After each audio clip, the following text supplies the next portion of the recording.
Hi friends, welcome back to my channel. In today's video, I'm going to show you how to remove fingerprints on the Samsung Galaxy A55. If you're new here, don't forget to subscribe and give this video a thumbs up. Now let's dive in. Step 1. First, unlock your phone and open the Settings application. This is where you can find various customization options for your device, including display settings, security settings, and accessibility features. Step 2.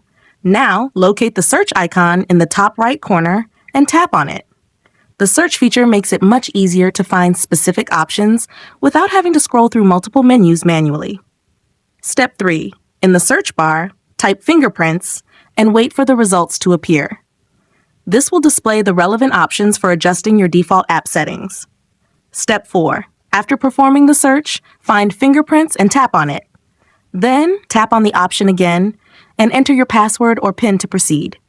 This is a security measure to ensure only authorized users can make changes.